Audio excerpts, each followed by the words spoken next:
Ausiàs Marc és un dels clàssics més importants de la nostra literatura, segurament un dels autors més destacats de totes les èpoques, segle XV. I una de les característiques importants és que va ser un autor molt modern per la seva època.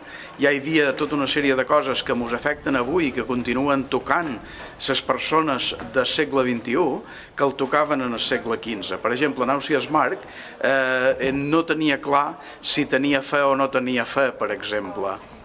I tampoc no tenia clar de vegades qui estimava o estimava més d'una persona.